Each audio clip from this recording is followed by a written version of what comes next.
Right, someone's asked me to do a demonstration on how to shim the rear scope mount. Now when you take your caps off, you take them off in order, keep your screws and have the caps the same way as you took them off. Right, both caps.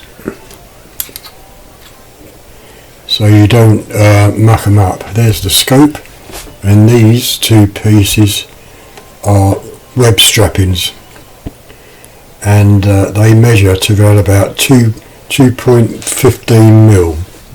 So we'll measure them up to make sure. This is going to be a little bit awkward for me, but we'll try it. So we've got the calipers on 0. We've got 2 pieces of webbing.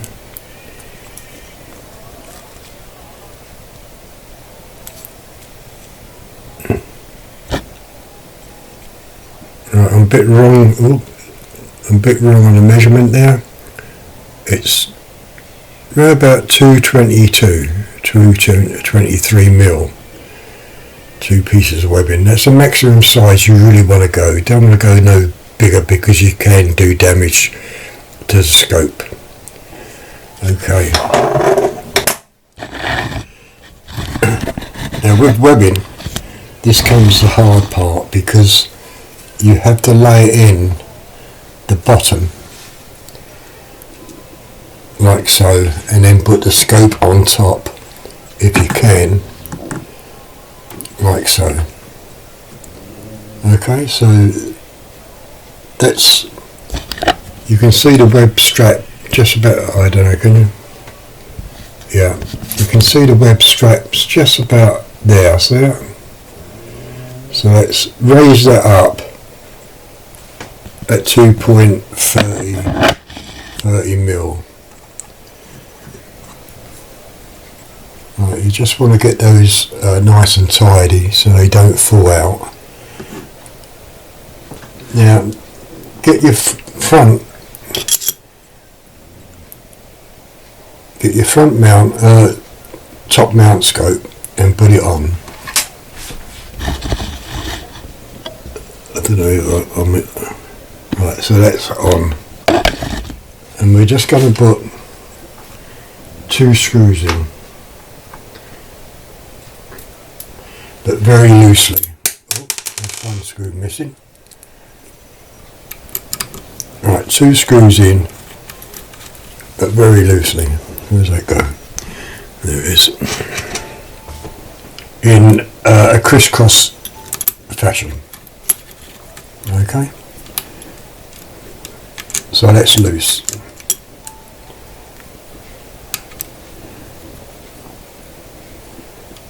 And that screw don't go really in that hole. Oh, it's a little bit too big, I think, anyway. Right, okay.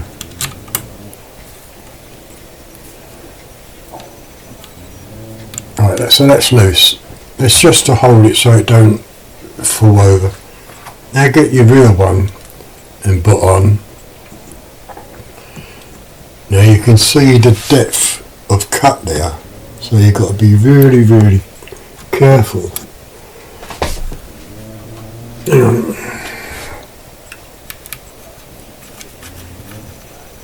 Take that off.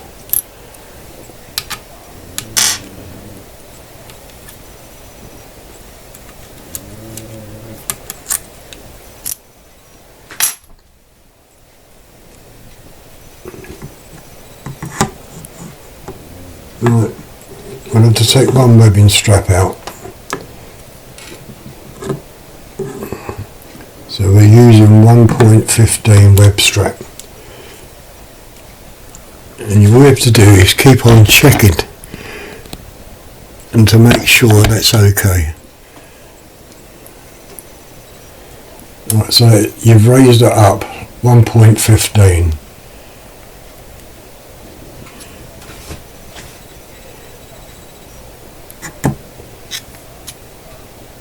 Okay.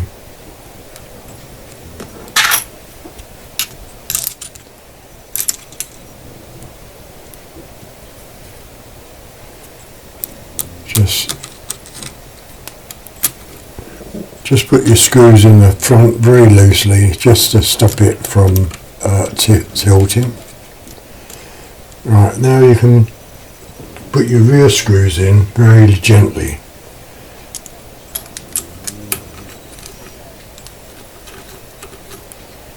And this is crucial now, you must go really gently with this, because you can then damage the tube.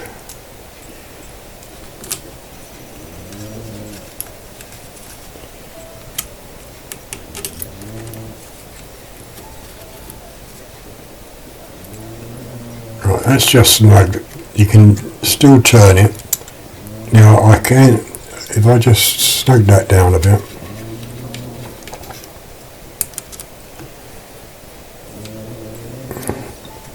Right, at this point I normally put that up to my eye to get, I do it to get it in line.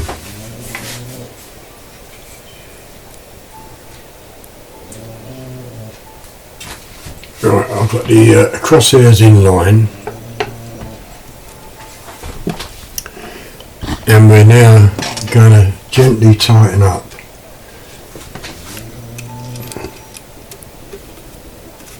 Loose, just get all your 4 screws in loose.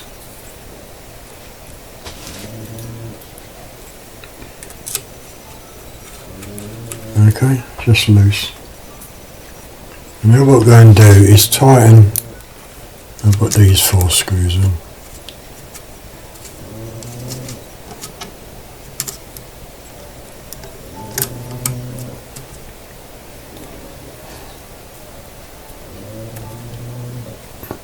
Now all we're going to do is nip it down so you can just feel the, there, that's just nipped down, that is just nipped down, that's just nipped down, and so is that.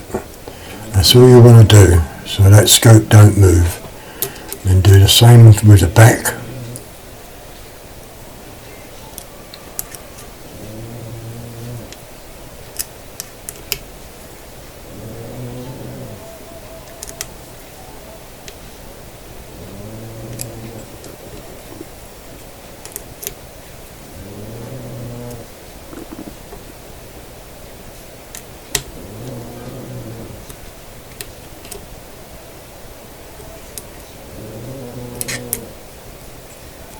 Okay, you're just tightening up the plate as you go along.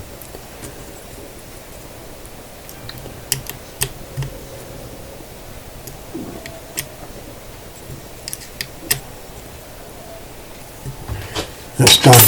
Now that shouldn't turn at all, so if I hold the turrets, you can twist the rifle and that scope is not moving, so don't, and it's done no damage to done no damage at all to the scope tube, and that's how you can shim a scope. So that's shimmed now at 1.15. You could go up, maybe having 2 of these in, you could go up to just under 2, but that gives you enough now elevation on clicks or whatever. But we'll take it outside later and we'll test it out. Okay, and that's how you do it. You can see how tight that is. I'm holding the scope. That's not turning, and it'll still be in line. The crosshairs will still be in line when I hold it. And as you can see, there's no damage. Even if I took these off and showed you, there'd be no damage underneath. Yeah, you don't want to go no further than about, I would say 150, maybe coming up to the 2 mil. But the thicker you get, more chances you will have to do damage. I find just 1 is really acceptable, because that's over 1 mil, And when you're thinking about distance and it's being amplified,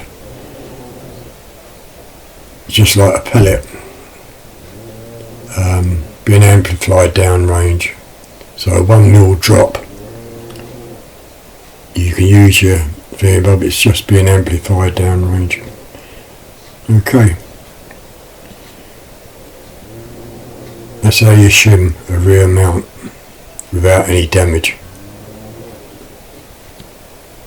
Oh, by the way, I've done this on the CP2, so later I'll take it outside and we'll check this scope and zero it in. Okay, because this scope was already zeroed, so now it should be out of zero.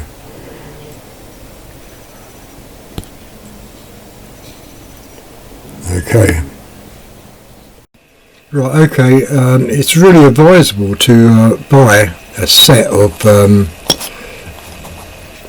no limit mounts. Now, these mounts go up to 4 mil, as you can see. There's 4 digits there, and that's 4 mil. And the way you would use these would be, you put the front ones on as it is, closed, and then the rear one, hang on, I'll have to try and adjust this camera. It gets a little bit hard at the moment, but right, so there's your 2 mounts. These are no limit mounts, and the way you would do it, there's a grub screw there, or Allen key screw.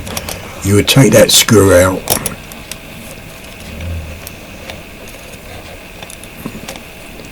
take it completely out,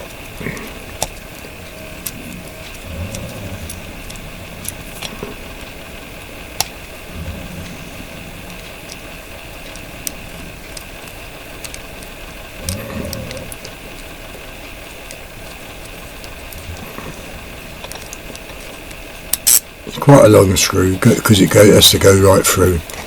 Right, okay, so now you've got the screw out, and this can come out of the cradle like so. So it's in 2 parts, and then depending on what height you need to do it with, very hard on the camera, but that now is on the 4 mil section, as you can see. Sometimes the screw can go in, depending on how good a quality of the mounts you bought, and then you just, I'm looking through a camera doing this, and then you just screw that up.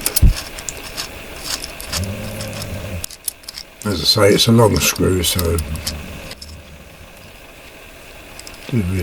oh, hang on, no, that's not even going in, is it? I'm just turning that. So you need to come down a bit because you've got to line that hole up, and as you can see, it's not lined up.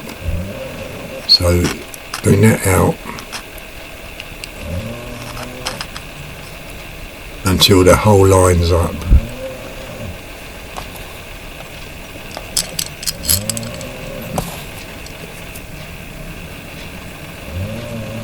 Can't even see myself.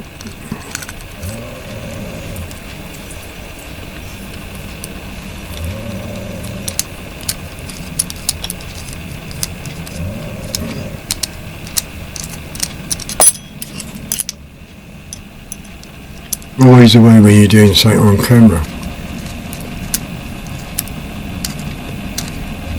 Right, okay, so you can lock that down, and now that is it. The 4 mil setting, you can see the gap, and there is a little bit of wiggle room now. And with the front mount, you keep it closed, but you could, if you wanted, just to loosen that up. So there's a bit of a wiggle room there. So So when that goes on to your rifle,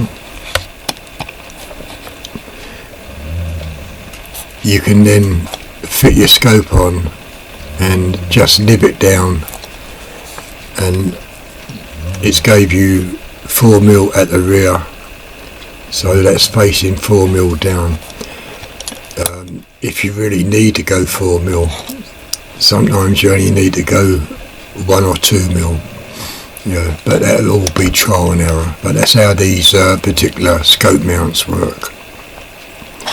And you can buy these cheap. You can buy them anywhere from £16 up to a couple of £100. So they all work in the same fashion. Yeah, and that's advisable to buy instead of shimming underneath the scope. Yeah, it all depends on the depth. I mean, the scope we just shimmed was at, I think, 1mm 30 or 1mm 20, which is okay. You could go up to around about 186, I think, without doing any damage to the tube. But if you need to go higher, well, then you need no limit mounts. Okay, that's it. Thanks for watching. If you like the video, give the thumbs up, suggestions and comments. I'll see you later. Bye.